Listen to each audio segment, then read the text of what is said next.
Assalamualaikum warahmatullahi wabarakatuh. Okay, today we are going to study about descriptive text. Apa itu descriptive text? Nah, dalam bahasa Indonesianya itu teks deskripsi. Pasti kalian sudah nggak aneh mendengar kata deskripsi, karena teks deskripsi ini sudah dipelajari pada mapel bahasa Indonesia, kemudian dalam bahasa Inggris juga sama, sudah. Kalau tidak salah, pada saat kalian duduk di bangku kelas 7. Mudah-mudahan kalian masih ingat ya. Nah, apa itu teks deskripsi? Nah, teks ini salah satu jenis teks dalam bahasa Inggris yang menggambarkan dengan jelas. Jadi, deskripsi itu diambil dari bahasa Inggris, description, yang artinya menggambarkan. Menggambarkan apa? Menggambarkan sesuatu, ya. Menggambarkan dengan jelas sifat-sifat yang melekat pada sesuatu, ya. Baik itu manusia, hewan, tumbuhan maupun benda mati. Jadi kalian yang pertama harus diingat-ingat dulu kata kuncinya apa? Deskripsi. Deskripsi itu apa? Menggambarkan. Menggambarkan apa? Menggambarkan sesuatu. Simpelnya seperti itu. Nah, untuk penjelasan gamblangnya boleh kalian tulis pada buku tulis masing-masing ya. Tujuannya apa sih? Tujuannya itu memberikan informasi dengan jelas ya mengenai objek yang digambarkan. Ya, objeknya banyak ya, bisa manusia, kembali lagi ke sini nih. Bisa hewan, tumbuhan maupun benda mati. Jadi tidak hanya manusia, banyak hal yang bisa dideskripsikan. Itulah pengertiannya. Kemudian kita pindah ke ciri-ciri descriptive text. Apa aja? Yang pertama, menggunakan simple present tense. Nah, ini sudah dipelajari tenses ini kalau kalian ingat ya pada kelas 7 SMP. Tenses ini cirinya apa? Cirinya menggunakan to be, is, am, are. Atau itu untuk nonverbalnya ya. Kalau verbal menggunakan verb one. Jadi polanya itu atau patternnya subject plus verb one. Itu untuk verbal. Kalau yang nonverbal subject plus to be. To be-nya apa? Is, am, are. Nah, teks ini menggunakan simple present tense. Karena apa? Karena kita akan mendeskripsikan fakta-fakta yang melekat pada suatu objek. Dan fungsi dari simple present tense itu apa? Untuk menunjukkan suatu fakta atau kebenaran. Kemudian menggunakan banyak kata sifat atau adjektif. Karena fungsi dari teks ini untuk memberikan informasi dengan menggambarkan suatu objek yang dideskripsikan, maka dalam descriptive text akan banyak dijumpai kata sifat atau adjektif. Jadi ingat-ingat, adjektif itu kata sifat. Contohnya apa? Nih, big, small, colorful, dan lain-lain. Kata sifat itu yang seperti apa? Sifat-sifat yang ada dalam diri manusia. Baik itu sifat dari fisiknya ataupun personalnya. Sifat dari, misalkan, sifat itu ada banyak hal ya. Misalkan kamu tinggi, berkulit putih. Nah, itu sifat dari apa? Dari fisik. Kalau misalkan personal, kamu baik, rajin menabung. Nah, itu secara personal. Kemudian menggunakan kata kerja penghubung atau relating verb. Nah, relating verb itu kata kerja yang memberikan penjelasan kepada kata benda yang menjadi subjek dari suatu kalimat. Ya, contohnya is, have, seem, appear, dan kata kerja lainnya. Kemudian generic structure of descriptive text. Yang pertama, identification. Nah, ini terletak di bagian pertama atau pada paragraf pertama. Tujuannya apa? Untuk mengidentifikasi suatu objek yang ingin dideskripsikan. Ya. Identifikasi berfungsi untuk memperkenalkan kepada pembaca tentang objek yang akan kita jelaskan. Jadi dengan kata lain, gambaran secara umum, ya. Gambaran secara umum yang akan kita jelaskan lebih lanjut pada paragraf berikutnya. Nah, kemudian description. Bagian ini terletak pada kedua dan seterusnya.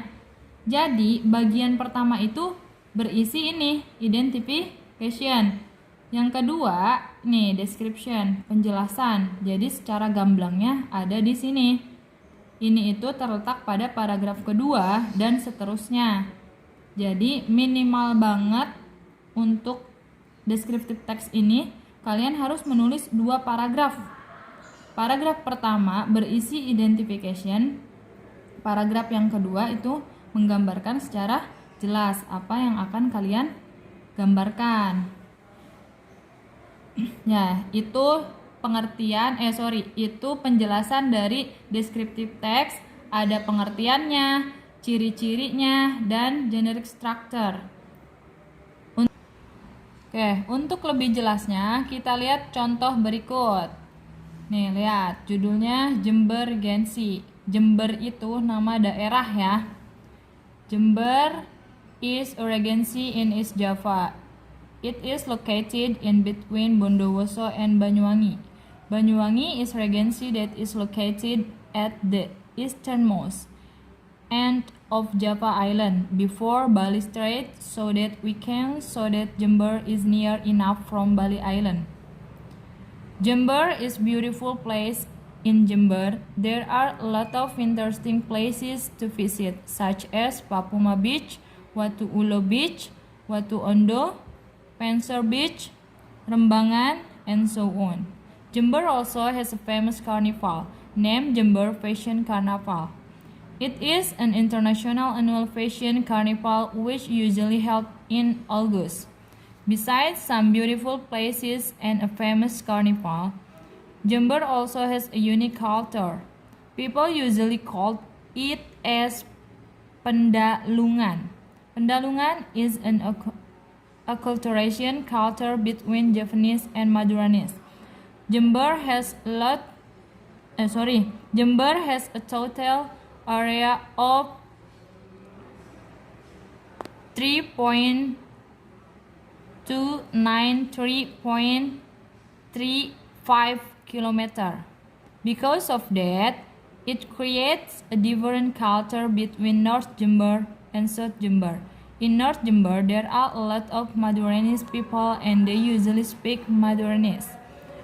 On the other hand, in South Jember, not many Maduranese people live there. It is dominated with Javanese people. Because of that, it creates a new unique language which other regency do not have.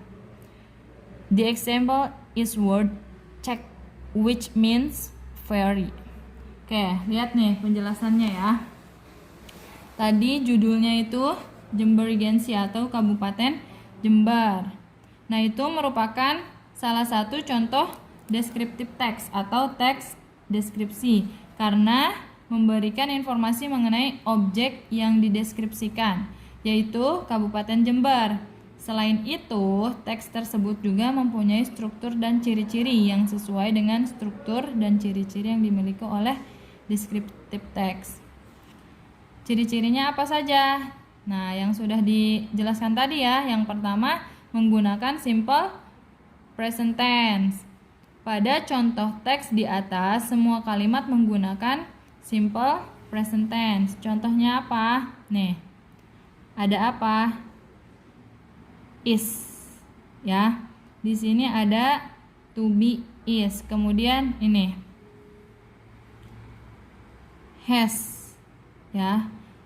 Yang kedua, menggunakan kata sifat atau adjective.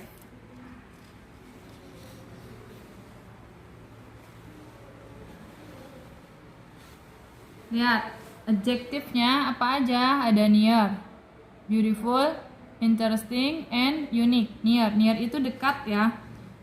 Beautiful, indah. cantik, bagus. Interesting, menarik. Dan unique. Unique itu unik, aneh, beda dari yang lain. Kemudian ada kata kerja penghubung atau relating verb, yaitu is and has. Nah, kemudian strukturnya. Yang pertama apa? Identification. Pada paragraf pertama memperkenalkan tentang Kabupaten Jember yang akan dijelaskan secara rinci pada paragraf kedua. Kemudian description. Nah, ini berisi tentang penjelasan atau deskripsi Kabupaten Jember dengan memberikan informasi apa saja. Contohnya nih, Kabupaten Jember mempunyai tempat-tempat yang bagus untuk dikunjungi. Kabupaten Jember mempunyai acara pameran busana tahunan yang berkelas internasional.